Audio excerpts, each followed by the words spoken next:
also known as Psychic Cynthia, and welcome. Welcome to today's video, which is part of my Fire and Ice series relating to Nordic shamanism. And before I came on today, I was meditating on some of the powers and the energies from the northern perspective. And the one that was speaking to me most today was Tyr, the god Tyr, who is also sometimes called Tu, as in T-I-W. So he's a really interesting god in the Nordic understanding. And by God, I don't just mean like the one spirit. I think of all these different gods as emanations or different archetypes within the one. So by tapping into a particular aspect of divinity, whether it's in the Nordic pantheon or some other pantheon, or, even the Christian path. I mean, it's very different if you're tuning into Jesus versus Yahweh. I mean, those are two different manifestations of divine energy for sure. Or even Jesus, versus the Holy Spirit. There's a different energy to these archetypes, so to speak. And don't get me wrong, I don't believe they're only archetypes. At least the ones I personally work with, I have encountered these as actual beings on the other planes of existence who also move into our plane of existence. So, but it's okay if you want to just think of them as archetypes. Hey, I'm perfectly cool with that. Whatever works for you on your path. Because after all, it is your path, dear one. So you have to decide what works for you. But getting back to Tyr. And Tyr is a god in the Nordic pantheon, an energy and archetype. And he's also, there is a rune named after Tyr. So Tyr is the first rune in the third eight of the Elder Futhark, and it's that arrow rune. I have some jewelry on that has that, but it's probably too small to see, so I'll have to add that in later for you. But Tyr is associated with victory, and especially victory and success through self-sacrifice.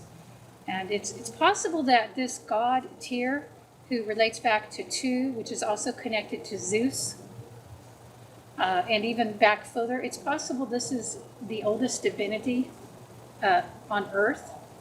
And I won't get into all of that, but you can kind of go back and trace the etymology of the name, and it goes back very far. And even the ancient Chinese shamanic practices have a Tu.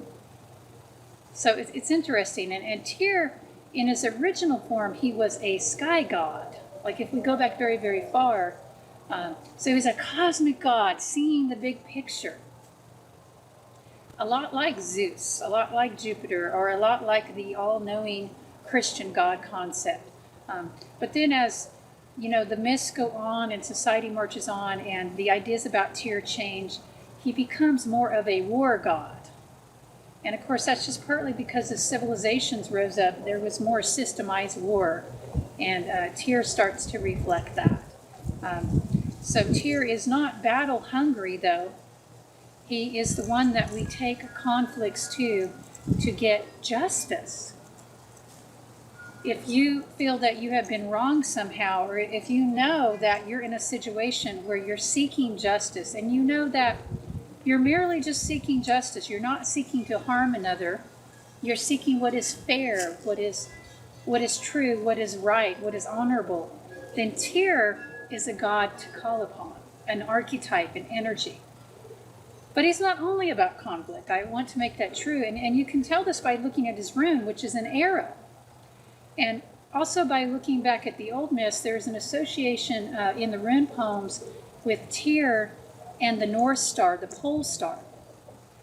And the pole star, the North Star, this is what sailors would use to find their path, to chart their course. So at any time, if you are feeling uncertain about a decision or just uncertain about your path in life, you can call upon Tyr, dear ones, and Tyr will help you if you're truly open to be helped. Now listen, when you call upon these Nordic deities, I mean, are any of the energies really, they're all very powerful, but especially the Nordic entities, they are fierce and powerful and very loyal and very devoted, but they don't like being disrespected. And you don't want to do that, okay? So, and I don't think that most of you would disrespect them, but sometimes we can disrespect accidentally, maybe by not thinking about how to appropriately approach these kinds of energies. And, it doesn't have to be like following this rule and that rule. And, mainly you're going to let your heart guide you. But I do think it's important to be respectful to them. And one way, especially with Tyr, when you call upon him, if you ask him for help with your path, be prepared to listen and be prepared to act upon what is said. I mean, within reason. I mean, if you think Tyr tells you to go jump off a bridge, I mean, I highly doubt that. None of these deities are going to tell you to go harm somebody or yourself.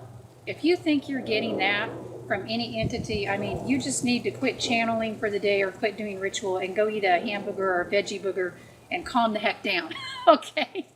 Because that's not what these energies are about, and that's just your mind or some aspect of, some craziness playing tricks on you.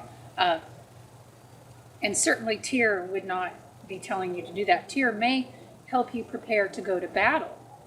Tyr may tell you to go do this thing or that thing to prepare for a dispute or a legal battle, or even just the battle of life. Tyr may offer you guidance about how to battle the ego within, if you're into that kind of construct. In other words, Tyr can help you to get prepared to be strong. But if you do call on him, be respectful. And, even if you're not going to do what you feel is suggested, at least be respectful and thankful and honorable. Because that's really a lot about what Tyr is about, is honor. And the most famous story we have about him isn't the sky god part, even though that is part of his lineage and his evolution. But as it goes on and later in the myths, what he's most famous for is sacrificing his arm, or specifically his hand, his sword hand, to bind the wolf Fenris. And Fenris is this figure in Norse mythology who is this giant wolf who the gods loved as a pup, but he just keeps getting bigger and bigger, and he's consuming all of reality, and they're worried that the physical reality especially, they're worried that there's going to be nothing left, so they have to find a way to bind Fenris. And these dwarfs create this magical, bind basically, and it's very hard to do. But they create something made out of like the sound of cats' paws and all these intangible experiences. And they need to get this leash on Fenris so they can, calm the heck down with all the eating of the universe. But Fenris, he's no dummy, so he says, well, I'll let you put this on me, because the gods, okay, let me back up here. The gods say, well, we dare you to put this leash on, and it won't really do much, but we dare you. And Fenris is like, okay, I'll let you put this leash on me if one of you is willing to put your hand in my mouth while you do it. And Tyr, he was the one.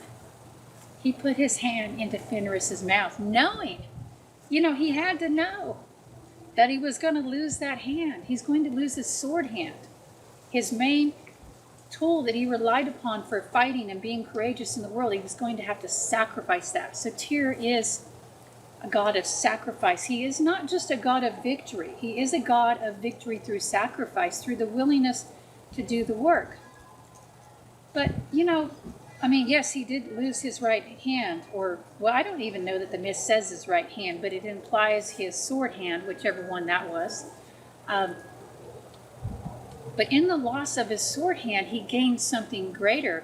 He grew in status as a god. Thereafter, all were thankful to him for his sacrifice. So there is also implicit in this that, yes, it can be a great sacrifice involved if Tyr is the god we're tuning into, but it might be worth it. Just think about becoming a parent and the sacrifices that are involved in that. But then how wonderful that can be, that experience to nurture new life and to keep that new life going and to help birth the next generation, or to be a teacher, to take someone under your wing and to help midwife them and nurture them. I mean, yes, there's many sacrifices involved in that, but there's also can be great joy and many gains. So this is a little bit more deeper into the energy of sacrifice that is associated with Tyr. There is a transformation that happens, in the giving up of one thing, there is a gaining of something perhaps more greater. And I think, we can say without a doubt that there is a gaining of honor when it comes with Tyr. Tyr is associated with honor. Now, another thing I just want to share that I've been personally working with Tyr with sometimes, because it's winter.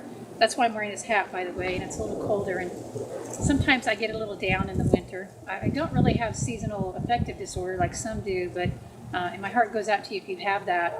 I might have used to have that, but when I started to be more active in the winter, a little bit more, and also to have some full spectrum lights inside that I could sit under sometimes if I needed that really helps. So just a few tips, a couple of tips for any of you who have that issue. But, when it's really cold and wet and raining ice out and dark, especially when it's dark out, I can get a little low on energy. I don't know if I'd say depressed, but, maybe a little down. Yes, I can get to feeling a little down, actually. And that's something I struggle with sometimes. I mean, actually, I struggled with that a lot early on in life growing up. And then it was basically healed through my spiritual experiences, and that's another video for another time. But it still comes back. It's like if you've had that, knee operated on or something, and it mostly feels good most of the time, but occasionally when the weather is a certain way, you feel that little ache. So sometimes those down feelings come back, and I had my beloved pet parrot. She's not really a pet. She was a familiar, a friend. My cockatiel parrot, Princess, she passed last month, and I've been with her 13 and 3/4 years. That's a long time. So yeah, anyway, so I called upon Tyr recently on a day when I was feeling that I was a little bit in the depressive funk, and because if you look at on the rune wheel, now I'm not talking about the 3/8. I'm talking about when you take the runes and put them around the medicine wheel circle. And if you haven't done that yet, that's real fun. Maybe I can find a picture and put it in here later for you. But you'll see that there's a connection between Tyr and Laguz. And not to mention, there's a connection anyway with them being in the, the third row together. But so Laguz is the emotions. I'm talking about the runes, by the way. So that's, has a lot to do with the emotional flow. And especially if we're being sucked down into turbulent emotions. So when I was experiencing that lately, I started meditating upon Tyr and asking the god Tyr to help get me back to my path of light, and to help me return enthusiasm and energy, because although he was originally a sky god, there is a bit of a fire energy to him as well. And, I was just amazed at the energy, the positive vibes I could feel coming through once I started doing that. And I didn't do a big ceremony or anything like that. I just said a little prayer and asked Tyr to help me, and meditated on his rune, the arrow.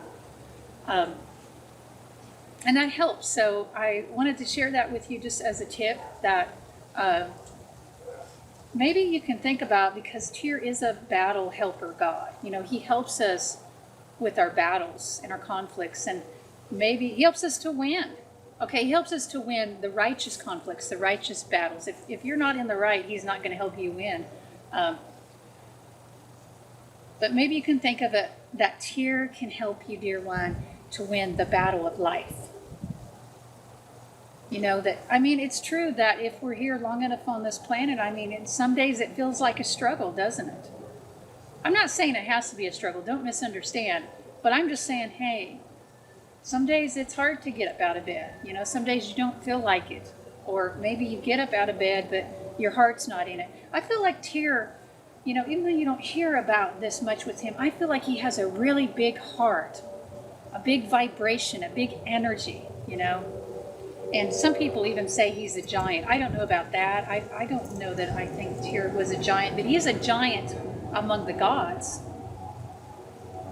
And he can be called upon for victory, for success. He is that part within you that wants to win and wants to win honorably. I mean, isn't that a beautiful concept in this day and age? So many people are out there trying to impress others, and they're really putting on the fake, you know. And I mean, in some extent, social media encourages us to put forward our best face, you know, always.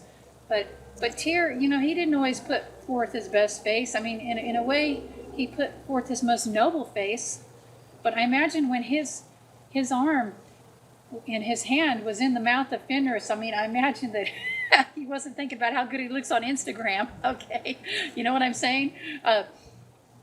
So, yeah, he can just help us to get done what really needs to be done for the higher path of the soul. I mean, I think he is the one who gives us our energy to follow our higher self path. All right, got it? I hope you enjoyed today's thoughts on Tyr. And if you have some thoughts of your own, have you had encounters with Tyr perhaps? Let me know. Please leave some comments below and share it with me and the others. I'd love to hear about your journey with Tyr, and perhaps how he has helped you overcome battles in your life and brought you victories. Love to hear about it.